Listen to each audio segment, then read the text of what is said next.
Ikulu ya Tanzania imetetemeka baada ya rais wa TLS Boniface Mwabukusi kuwasha moto tena nchini Tanzania. Ujambo na karibu. Nchini Tanzania upepo wa hofu na ukosefu wa haki unaendelea kuvuma huku wananchi wakiwa katika wasiwasi mkubwa kuhusu mustakabali wa nchi yao.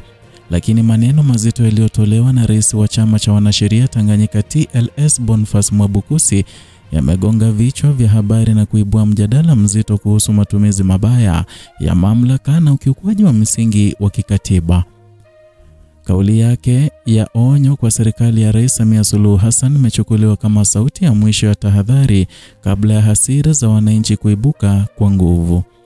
Kwa muda mrefu sasa Tanzania imekuwa ikipitia kipindi kigumu cha kisiasa ambapo wanasiasa wa upinzani, wanaharakati wa raia na wa kawaida wamejikuta wakikamatwa kiholela, wakipigwa na hata kupotezwa katika mazingira ya kutatanisha.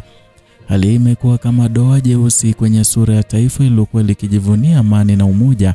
Tukio la kukamatwa kwa mwanasiasa John Heche na sasa limekuwa mfano wa wazi wa namna vyombo vya dola vinavyotumika kisiasa badala ya kulinda haki za wananchi.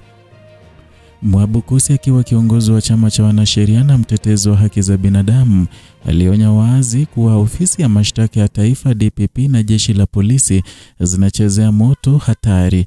Kwa maneno yake, alifananisha hatua zao na mtu anayemwaga petroli akidhani anazima moto, onyo lenye maana kubwa kwamba vitendo vyao vinaanza ama vinaweza kusababisha mlipuko wa hasira na machafuko yasiyozimika.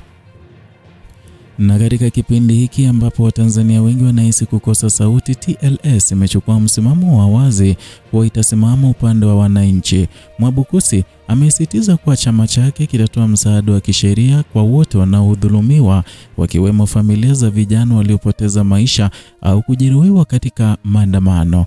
Kauli hii imepokelewa na hisia kali hasa miongoni mwa wale wanaoamini kuwa vyombo vya sheria vimegeuzwa kuwa silaha za kukandamiza demokrasia.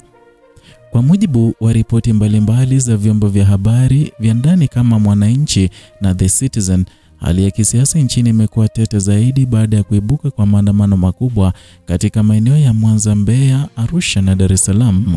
Maandamano haya yamekuwa yakikandamizwa kwa nguvu huku taarifa zikisema kuwa mamia ya watu wamekamatwa na wengine kadhaa kuuawa. Katika mazingira haya ya ukandamizaji, hatua ya kumdhulumu ama ya kumtuhumu John Heche kwa ugaidi imeonekana kama jaribio la kufunika sura ya kweli ya mapambano ya wananchi. Mwabukusi ameeleza wazi kuwa kosa hilo ni la upuzi wa kisheria kwa maana kwamba halina msingi wowote wa kikatiba. Kisheria, tuhuma za ugaidi ni nzito na zinapaswa kuthibitishwa kwa ushahidi wa moja kwa moja, lakini kwa mujibu wa TLS hakuna ushahidi unaothibitisha kuwa Heche alihusika katika vitendo vya kigaidi. Tanzania imekuwa ikijiita kisiwa cha amani kwa miaka mingi, lakini kwa sasa hali inaonyesha utofauti. Wananchi wanaona serikali ikitumia nguvu badala ya busara, huku viongozi wa taasisi za umma wakigeuka maadui wa haki. Mwabukusi amewakumbusha polisi na waendesha mashtaka kwamba taaluma yao ni ya heshima na sio ya kufurahisha watawala. Kauli yake ya kwamba mahakama isiwe kokoro la uhalifu dhidi ya demokrasia imekuwa sauti ya matumaini kwa Watanzania wengi wanaoamini bado kuna nafasi ya kurejesha uadilifu katika nchi. Kwa upande mwingine, wachambuzi wa siasa wanasema kuwa onyo la TLS linaweza kuwa mwanzo wa sura mpya katika historia ya Tanzania. Wanasema kuwa kama serikali itaendelea kupuuza sauti za wananchi, basi inaweza kujikuta ikikabiliwa na kesi katika mahakama za kimataifa kama ICC kwa makosa ya ukiukwaji wa haki za binadamu. Mwabukusi mwenyewe alisisitiza kwamba wakati ukifika watu hawataumia na hizi mahakama walizozizoea watakwenda kule ambako wanajua makosa kama haya hushughulikiwa. Maneno hayo yameeleweka kama ishara kwamba TLS iko tayari kufikisha kesi hizi katika mahakama ya Afrika ya haki za binadamu au hata mahakama ya kimataifa ya uhalifu ICC, na hili ni jambo ambalo serikali ya Tanzania inapaswa kulichukua kwa uzito mkubwa kwa kuwa itaathiri hadhi ya taifa kimataifa. Kuna hisia kuwa kwamba vijana wa Tanzania ambao Mwabukusi anawaita wenye busara kuliko sisi wamechoshwa na hali ya kutoaminika kwa serikali. Wengi wao wanashiriki katika maandamano si kwa sababu ya siasa, bali kwa sababu ya uchovu wa maisha magumu, ukosefu wa ajira na ukandamizaji wa uhuru wa kujieleza. Lakini badala ya serikali kuwasikiliza, imechagua kuwapiga risasi, kuwatia mbaroni na kuwapoteza baadhi yao. Tanzania sasa inakumbana na changamoto ya kudhibiti hasira za raia, wakati vyombo vya dola vikiendelea kutekeleza maagizo bila kujali misingi ya kikatiba. Wananchi wanazidi kupoteza imani. Mwabukusi aliwahi kusema kuwa risasi sio kila kitu, na kweli historia inadhihirisha kwamba nguvu za dola haziwezi kushinda nguvu ya haki. Na katika muktadha huu, TLS inaonekana kama ngome ya mwisho ya kulinda misingi ya katiba.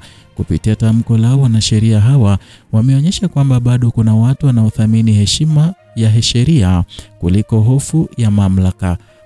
Wameweka wazi kuwa wanafuatilia kwa karibu matendo yote ya kinyume cha sheria yanayofanywa na polisi na waendesha mashtaka, na watayatumia kama ushahidi siku moja.